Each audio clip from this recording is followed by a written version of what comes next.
Amigos televidentes, ¿qué tal? ¿Cómo están? Muy buenas noches, bienvenidos a la emisión estelar de Noticias 7. Un gusto acompañarlos. Los invitamos a que nos sigan a través de www.eltelegrafo.com.es, en www.ecuadortv.es. Además, ya estamos conectados en el dial de Pública FM y por nuestras redes sociales. Recuerden que en cualquier momento ya en sus pantallas aparece el código QR que, como siempre, los invito a que los escaneen con su teléfono celular para acceder a información actualizada y verificada que tiene para ustedes el telégrafo digital. Aquí arrancamos con la información. Acompáñenos.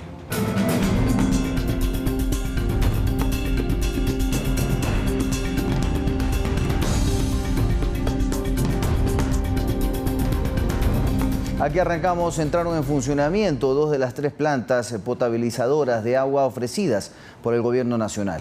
Una de ellas fue instalada en el Parque de la Nueva Aurora, al sur de Quito, donde la gente se abastecía de una vertiente natural. Ahora contarán con agua apta para el consumo humano. Esta vertiente natural abastece de agua la planta potabilizadora que fue instalada en el Parque de la Nueva Aurora. Luego de las pruebas respectivas empezó a funcionar para abastecer de líquido vital, apto para consumo humano y atender la demanda de decenas y decenas de familias que se han visto afectadas por el desabastecimiento de agua a causa de la rotura de la tubería en el Antisana. Que la gente tenga en este momento ya el agua y el líquido vital en calidad, pero sobre todo también lo básico para poder sobrevivir. Llevan 6 días de enfrentar la escasez y se han visto en serios aprietos al no contar con agua para cubrir las necesidades básicas, ante lo cual el gobierno puso en marcha este plan que tendrá capacidad de producir por ahora cerca de 50,000 litros por día. Es el compromiso del Gobierno Nacional con la gente, que hemos venido aquí el día de hoy a dar una solución rápida y en un tiempo récord. Las 2 plantas que entraron en funcionamiento están ubicadas, la una en el sector de la Nueva Aurora y la otra en Quitumbe, y una tercera será armada en Chillogallo, zonas donde se concentran la mayor cantidad de habitantes que están afectados por esta crisis. Nuestras prioridades van a ser los hospitales, la gente de la tercera edad, los centros de los niños, camales, mercados. Los habitantes aplaudieron esta iniciativa por algunos días. Esta vertiente se convirtió en la única fuente para poder sobrevivir. Por ahora, el agua que llevan será para necesidades básicas y la que entrega la planta potabilizadora para consumo humano, es decir, para preparar alimentos y bebidas y así garantizar la salud. Todo lo que se haga porque el agua salga pura, mejor, ¿no? Sí, claro, porque si no, no tenemos para nada. Ojalá solucione algo. Aunque la esperanza es que la pesadilla se termine en el menor tiempo, pero el escenario más realista es que se restablezca el servicio entre el sábado 20 y domingo 21 de julio. Iván Casamen, Noticias 7. La vicepresidenta María José Pinto, junto al ministro de Transporte y otras autoridades, recorrieron el sector de La Mica, en Quito, en el sur de la capital en este caso, donde en días pasados se rompió la tubería que ha ocasionado esta emergencia por la falta de agua. Maquinaria del Ministerio de Obras Públicas reforzará la remoción de escombros para colocar una nueva tubería. Se espera retomar el servicio de agua potable el próximo lunes. Con las botas bien puestas, autoridades de gobierno, con la vicepresidenta María José Pinto a la cabeza, recorrieron varios tramos de los 350 metros de tubería afectada por un deslizamiento en la zona donde se encuentra el sistema Mica Quito Sur, para constatar las afectaciones y los trabajos que se están realizando para reemplazar la tubería destruida. La tubería que se dañó es de acero, es un material rígido y en ese sentido no es tan susceptible a deformarse. Digamos, cuando se deforma puede dañarse. La tubería que ahora están colocando, creo que con buen criterio técnico, es de PAD, que es un material que es mucho más flexible y puede asumir un poco más de deformaciones. Hasta ahora se han removido 140,000 metros cúbicos de tierra con maquinaria del municipio. En las próximas horas ya entrará a trabajar maquinaria del Ministerio de Transporte y Obras Públicas. Desde el EMETOP acaban de coordinar dos maquinarias para ayudar en el proceso. Vamos a ver también el tema de estabilización del suelo. Con riesgos también vamos a analizar cuáles son los próximos riesgos que pueden suceder y seguir trabajando en conjunto. La idea es que después de remover los escombros se pueda colocar una nueva tubería. Por ello, técnicos de distintas áreas e instituciones trabajan en fuertes condiciones climáticas para retomar la normalidad lo más pronto posible. Según lo planificado, el lunes 21 de julio el servicio ya estaría normalizado. El domingo se va a restablecer. Ese restablecimiento de la conexión, tengo entendido que está sujeto a ciertas pruebas que hay que realizar, me imagino que de bombeo y pruebas hidráulicas, no sé si de calidad de agua también, secretario. Y una vez que eso se haga, se va a bombear agua a Quito, ¿no? Cuando se retome el servicio de agua potable, se recomienda dejar abiertas las llaves por unos minutos, pues el líquido podría llevar tierra que arrastra la tubería. Después, utilizar el agua cuando ya esté totalmente cristalina. Edison Saavedra, Noticias 7. Y en una entrevista con Noticias 7, la vicepresidenta María José Pinto señaló que el gobierno prioriza acciones para grupos más vulnerables, pues hay 12.000 lactantes y 2.000 madres embarazadas que viven en los sectores que no tienen agua. Que estamos aquí, estamos para trabajar por la ciudadanía, esa es nuestra prioridad, la ciudadanía es nuestra prioridad. Seguiremos trabajando hacia allá, estamos trabajando en los centros de salud y en los centros de desarrollo infantil. Y bueno, y a Quito no está solo. Estamos aquí, estamos trabajando por la capital, seguiremos haciéndolo y de esta salimos juntos. Y atención, porque autoridades alertan que el consumo de agua no potable podría ocasionar un problema de emergencia sanitaria. Se sospecha que la calidad no es la mejor y por ende se insta a siempre hervir antes de beberla o cocinar con ella. Los afectados por la falta de agua en el sur de Quito se la ingenian para conseguir líquido vital. Por ejemplo, de vertientes y ojos de agua llenan sus botellones. Esta agüita es un agua natural que sirve también para el consumo humano. Es un agua de fuente de años, que no se seca. Pero la pregunta es si en verdad cumple los requisitos para su consumo. Según las autoridades, en primer punto, la calidad no es la óptima, aunque los vecinos discrepen. Esta agua nunca nos ha enfermado. Esta agua es agua de un pozo que es pozo natural que corre el agua. Esto no es agua empozada. Sin embargo, hay que tomar en cuenta otro aspecto. Pero no necesariamente los baldes o las potas de los que reciben el agua están libres de cloro o están libres de bacterias, en fin. Agua no potable y recipientes no necesariamente higiénicos podrían provocar una emergencia sanitaria. Según el concejal Wilson Merino, ya han identificado 3 riesgos potenciales. Primero, casos diarreicos en función del agua, ¿no? El otro podrían ser brotes en la piel, tipo alérgicos, y finalmente problemas respiratorios también, ¿no?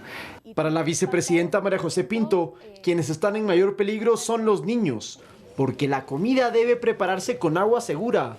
Por eso enfatiza en su consejo. Hay que hervir 3 minutos el agua. Antes de cualquier cosa, hay que lavarse más las manos. El gobierno realizará campañas de educación para que, pese a lo complejo de la situación, no se afecte a futuro la salud de las personas. Ayer veíamos unas imágenes desgarradoras que, claro, la gente se bañaba, la gente tomaba el agua, pero también bañaban ahí a sus mascotas. Otra de las soluciones y que evitará el consumo de agua de mala calidad está en las manos, pero del resto de la ciudad. Donemos agua porque nosotros podemos llegar a la población, pero el agua potable, el agua de tomar es fundamental para todos los días. Gobierno Nacional y Municipio de Quito han habilitado centros de acopio de botellones de agua en el centro de la ciudad y en el Parque Bicentenario. También hay otros puntos que se difunden por los canales oficiales en las redes sociales. Lautaro Andrade Castro, Noticias 7. Y hacemos un llamado porque si usted quiere realizar sus donaciones para nuestros amigos del sur de la capital, se instalaron 6 centros de acopio en diferentes puntos de la ciudad. Aquí les contamos cómo pueden hacerlo.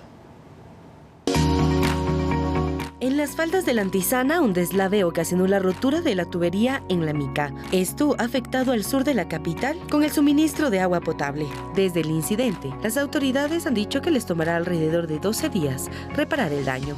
Por este motivo, se está recolectando donaciones de líquido vital que ayudará a cerca de 400.000 personas. Son 6 los puntos de acopio en la capital, en el Parque Bicentenario, ubicado en el antiguo aeropuerto de Quito, en el Patronato San José, en la calle Chile OE 648 y Benalcázar, en el Comedor de San Bartolo, en la avenida Ajaví y Uguía, Quito Huambras, en Carapungo, Río Cayambe y Pululagua, en el SEAM Los Chillos, en la calle Garibaldo Miño y avenida Ilaló, en el SEAM Tumbaco, en la Francisco de Orellana o 539 y González Suárez. Pero estas no son las únicas acciones que han tomado las autoridades, pues se está abasteciendo con 60 tanqueros, se tiene hidrantes para la recolección del agua y el gobierno nacional anunció la instalación de 3 plantas potabilizadoras portátiles de agua. Estas últimas tienen una capacidad de procesar hasta 11.000 litros de agua por hora y se espera que la emergencia concluya el próximo 19 de julio, día que según el alcalde de la capital, se restablecerá el servicio.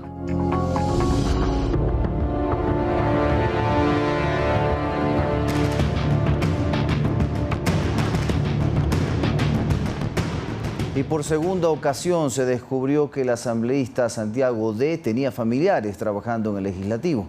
Hasta la fecha ya son 40 los familiares de asambleístas que han sido desvinculados.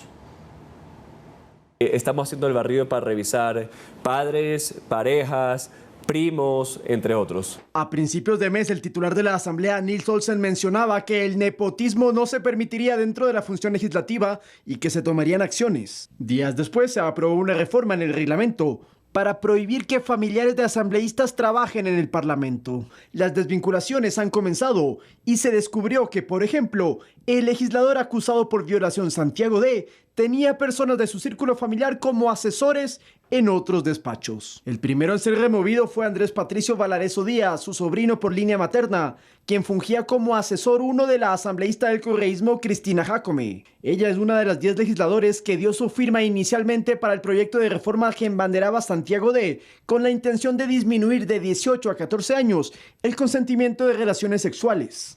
Seguramente tendrá una gran relación interpersonal entre Díaz Asque y Cristina Jácome, que le contrata a un sobrino del señor Díaz Asque a trabajar en su despacho. Entonces, esto es un cruce de favores y después salir a decir que ellos no conocían el proyecto de ley. Y este martes el segundo asesor en ser descubierto por su parentesco con el presunto violador es su cuñada, quien laboraba en el despacho de Héctor Valladares, otro legislador de la bancada de la Revolución Ciudadana. El cargo de asesor 1 tiene una remuneración de $3.100. Sobre este tema, el titular del Parlamento en sus redes sociales mencionó: la depuración no se detiene, es sistemática, es irrevocable. Recordemos que la reforma interna prohíbe la contratación de familiares de hasta 4º grado de consanguinidad y de 2º de afinidad en cualquier despacho del legislativo.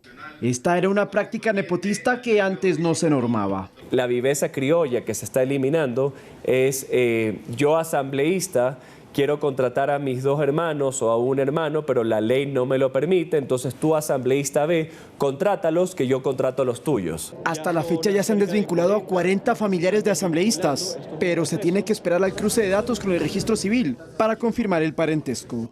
Lautaro Andrade Castro, Noticias 7. Y sigue la crisis a la interna de la Revolución Ciudadana. La legisladora y ex integrante de la bancada, Yajaira Urresta, reveló la conversación que tuvo con el expresidente Rafael Correa sobre su impasse con Luisa González. La asambleísta Yajaira Urresta, quien hasta hace una semana pertenecía a la Revolución Ciudadana, denunció un supuesto intento de intimidación contra su equipo cercano. Mediante un comunicado en sus redes sociales dijo: uno de mis asistentes ha sido objeto de amenazas directas que atentan contra su seguridad personal y su integridad. Urresta cancelará sus actividades públicas y entrevistas, mientras agrega que tomarán las medidas de seguridad adecuadas. Este incidente se produce luego de que en pronunciamientos públicos se refiriera a su salida de la bancada de la oposición y a la llamada que tuvo con el expresidente Rafael Correa, a quien le contó las ofensas y malos tratos que habría recibido por parte de Luisa González. La respuesta del expresidente Rafael Correa es: Yajaira, tú conoces el carácter de Luisa como es. A lo que le digo: perdóneme, señor presidente, pero no es manera, no es forma de tratar a una compañera. Así que el día de mañana, le digo, me voy a declarar en rebeldía. Y me dice el expresidente Rafael Correa: ¿lo vas a hacer público? Y le digo: por supuesto. Entonces, si lo haces público, Yajaira, no cuentes conmigo, no cuentes con mi gente y no cuentes con Luisa. Si te vas en contra de Luisa, te vas en mi contra también. Y me cerró el teléfono. Esto escaló al punto de que Correa calificó a lo que está pasando como algo ridículo, una telenovela rosa, shows baratos y vulgares. Pero no es la primera vez que el exmandatario se refiere así a la exmilitante de su partido, porque cuando la semana anterior hizo público su altercado con Luisa, Correa desvirtuó la lucha social de Urresta, quien incluso perdió un ojo en las protestas de octubre del 2019. Sin embargo, de quien el expresidente no se ha despegado del todo, dicen, es de Santiago D., asambleísta vinculado a la supuesta violación de una niña de 12 años. En redes sociales, Correa asegura que desconocía lo sucedido y que tampoco sabía que Santiago D. promovía una reforma al COIP para que la edad de consentimiento sexual baje a los 14 años. El legislador Ferdinand Álvarez, también ex-RC, discrepa con que Santiago D. no fuese cercano al correísmo. Y era quien manejaba las decisiones dentro del buró del movimiento, manejaba la relación directa con el expresidente Rafael Correa, era quien aterrizaba las decisiones y ejecutaba estas decisiones, les hacía seguimiento a estas decisiones. Y así lo encontramos en una toma de archivo de la asamblea pasada, en compañía de Viviana Veloz y de la propia Yajaira Urresta. Lautaro Andrade Castro, Noticias 7.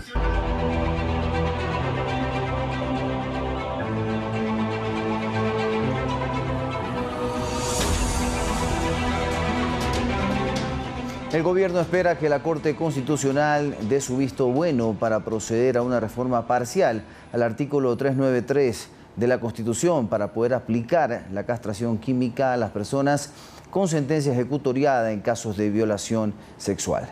La vocera presidencial Carolina Jaramillo indicó que el Ejecutivo no descarta incluir entre 6 y 8 temas en una consulta popular para que se daría incluso posiblemente a finales de año. La vocera presidencial Carolina Jaramillo confirmó que se remitió a la Corte Constitucional la propuesta de reforma parcial al artículo 393 de la Constitución para que este organismo ejecute el procedimiento de control previo antes de que la iniciativa de reforma sea debatida por la Asamblea. La castración quirúrgica ha demostrado producir resultados definitivos con tasas de reincidencia que reducen del 2 al 5%, incluso en delincuentes pedófilos reincidentes, en contraste con tasas de reincidencia esperadas cercanas al 50%, sin intervenciones de este tipo de medidas. Planteamiento que como complemento conlleva un registro reservado de personas sentenciadas por delitos de violencia sexual para excluirlos de actividades donde estén inmersos menores de edad. En la Asamblea se espera con urgencia tramitar esta propuesta de reforma parcial, puntualizó en Noticias 7 la parlamentaria del oficialismo Natalie Morillo. Porque sabemos que en el momento en que salen, que cumplen las penas privativas, salen y muchas veces regresan a los entornos que son dentro de las unidades educativas. Sin embargo, desde Carondelet se proyectó que este tema, junto a otros más, serían materia de una posible consulta popular, ya que estos cambios a los artículos de la Constitución requieren por procedimiento tener el aval de los ciudadanos por decisión plasmada en las urnas vía referéndum.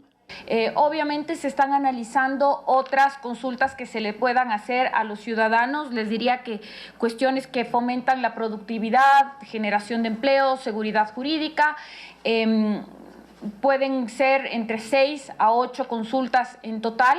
Sin duda, en términos presupuestarios, lo más conveniente es que se junten las consultas para llevarlas en un solo paquete a los ciudadanos. Al momento se encuentran en procedimiento de reforma los artículos 5, 110, 115 y 393 de la Carta Magna sobre los siguientes temas: retorno de bases militares extranjeras a nuestro territorio, freno al uso de recursos del Estado para el financiamiento de partidos políticos y promoción de candidaturas, y la aplicación de la castración química a las personas con sentencia ejecutoriada por violación sexual. Javier Ceballos, Noticias 7. Y seguramente muchos se preguntan qué es la castración química y cómo funciona. En el siguiente reportaje le explicamos junto con los países donde ya se utiliza este método para castigar a violadores y pederastas. La propuesta de sancionar a los violadores con castración química es un procedimiento médico que ya se aplica en otros países y que tiene un fin claro: interrumpir la producción de testosterona en el cuerpo humano. Cuando el porcentaje de testosterona baja, se presentan ciertos defectos en la persona. Disminuyen el deseo sexual, disminuyen la función sexual, disminuyen las ganas de tener relaciones y obviamente se ve influenciado en la erección. La castración química se efectúa mediante inyecciones y fármacos que se suministran mensualmente o en periodos más prolongados según la dosis. Esta inyección bloquea o suprime el 90-95% de la testosterona y los andrógenos, que son los antiandrógenos, que son las pastillas, suprimen el 5 a 10% restante. Automáticamente bloqueo la testosterona y más o menos en un promedio de un mes yo tengo esa testosterona en niveles bajos. En el mundo se la ha empezado a utilizar como medida de prevención y control hacia delincuentes sexuales para que no reincidan en sus actos. Por ejemplo, se la emplea en estados de Estados Unidos, en Rusia, Polonia, Corea del Sur, Indonesia, Moldavia y Estonia. En otras naciones es voluntaria, como es el caso de Francia, España, Reino Unido o Australia, mientras que su aplicación obligatoria como medida de sanción se analiza en Colombia, Reino Unido, Argentina, Perú, México y ahora el Ecuador. Y a diferencia de la castración quirúrgica, según los médicos, la química sí es reversible y temporal. Lautaro Andrade Castro, Noticias 7.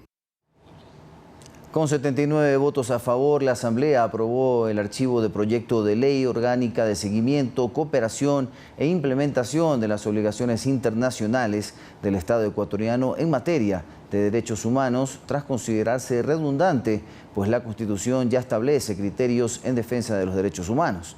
Esto sumado a que Ecuador ya es suscriptor de varios convenios internacionales que garantizan estos derechos, por lo que el Parlamento consideró que no es necesario crear una ley adicional.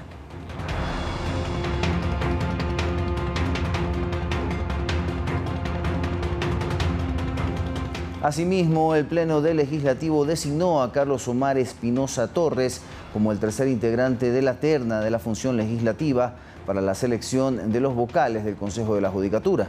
La resolución aprobada con 81 votos a favor será enviada al Consejo de Participación Ciudadana para el respectivo procedimiento. Carlos Espinosa reemplaza a Walter López, quien presentó su renuncia en días pasados. Horas más tarde se conoció que Carlos Falconi Lindao, primero de la terna enviada por el presidente Daniel Noboa, renunció a su postulación, ya que actualmente es asambleísta alterno de la legisladora Sade Fritzich. El Pleno del CPCCS abocará conocimiento de esta renuncia este día miércoles.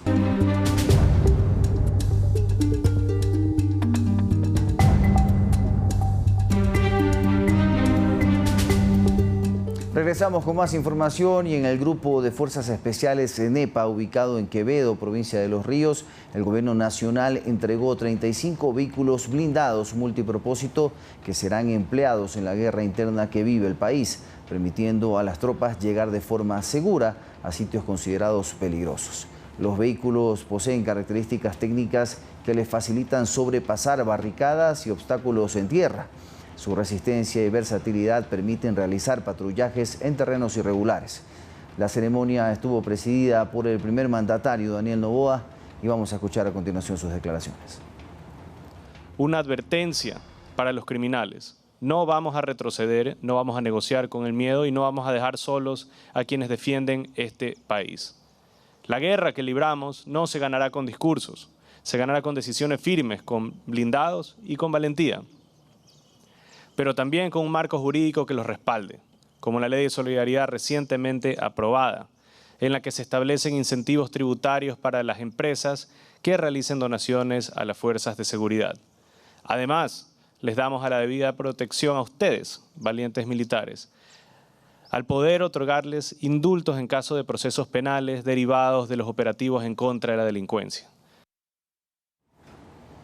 En el centro norte de la ciudad de Guayaquil, el bloque de seguridad decomisó varias armas de fuego y aprehendió a 4 sujetos. La policía presume que los sospechosos serían integrantes de un grupo delictivo organizado. Cuando realizaban operativos preventivos en el distrito Modelo, elementos de la Armada Nacional y agentes de la policía observaron que al interior de un patio de carros estaban varios sujetos en actitud inusual. Los sospechosos, al percatarse de la presencia de los uniformados, intentaron ponerse a buen recaudo. En flagrancia ingresaron y encontraron a 4 personas que no justificaron qué actividad realizaban, más bien buscaron evadir las preguntas. Presuntamente vinculados a realizar actividades ilícitas. En la revisión a las instalaciones encontraron varias armas de fuego, entre ellas 3 revólveres, una pistola, un subfusil, alimentadoras, radios de comunicación, además de 170 cartuchos.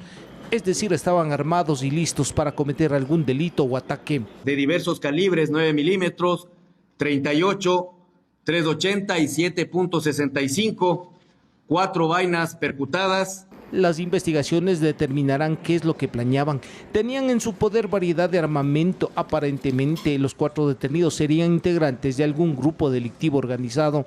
Las armas entraron en cadena de custodia para establecer, en base a pericias, si fueron utilizadas en algún evento criminal. Estos resultados evidencian el trabajo comprometido con la ciudadanía, con la finalidad de consolidar la seguridad ciudadana que todos anhelamos. Los detenidos fueron entregados a las autoridades judiciales para que determinen el grado de responsabilidad de cada uno. Iván Casamen, Noticias 7. Y en un acto simbólico, el presidente Daniel Noboa colocó la primera piedra para la construcción del nuevo sistema de alcantarillado y agua potable en el cantón Baba, provincia de Los Ríos. El Banco de Desarrollo del Ecuador ya realizó un primer desembolso de 1.5 millones de dólares para los trabajos. Por la historia más grande de mi tierra. Con un tradicional baile, así fue recibido el presidente de la República, Daniel Noboa, que este martes realizó actividades en el cantón Baba, provincia de Los Ríos. Con pala en mano, el primer mandatario colocó la primera piedra para la construcción del sistema de alcantarillado y agua potable del cantón. Hoy, con una inversión de 3.9 millones de dólares financiados por el Banco de Desarrollo y gracias al trabajo en equipo con los gobiernos locales, comenzamos un proyecto que mejora vidas, agua potable y saneamiento a miles de hogares. La obra beneficiará a más de 9.400 vecinos del cantón Baba, sumado a los habitantes de las comunidades de Guaré e Isla de Bejuca. De su parte, el Banco de Desarrollo del Ecuador entregó un primer desembolso de 1.5 millones de dólares para que los trabajos empiecen de inmediato. Hoy colocamos una piedra, pero lo que estamos construyendo es mucho más grande. Seguimos trabajando por ese Ecuador que no se queda atrás. Y las cifras ya lo dicen. El primer semestre, una de las 4 provincias que más creció en el año 2025 ha sido la provincia de Los Ríos. De su parte, la alcaldesa del cantón Baba, Yael Melo, agradeció la gestión realizada por el gobierno central y las acciones del Ministerio de Transporte y Obras Públicas, así como el de Finanzas y otras carteras de Estado. No solamente que conseguimos el crédito, sino que también conseguimos un 15% del financiamiento, o sea, con fondo no reembolsable, lo que significa un alivio importante para el cantón. El gobierno ha invertido 107 millones de dólares para proyectos y obras en diferentes cantones. Según el primer mandatario, el sector agrícola a escala nacional ha crecido en un 17%. Edison Saavedra, Noticias 7. El presidente Daniel Noboa nombró al médico Jimmy Martín Delgado como nuevo ministro de Salud. El funcionario de Estado ocupó el año pasado el cargo de director nacional de investigación de salud en el ministerio. Ha sido docente en la Universidad Católica de Guayaquil, consultor internacional en la Organización Panamericana de la Salud e investigador. Además, cuenta con un posgrado en la Universidad Miguel Hernández de Elche, en España. Martín, en este caso, asume el ministerio tras la renuncia de Juan Bernardo Sánchez a principios de mes.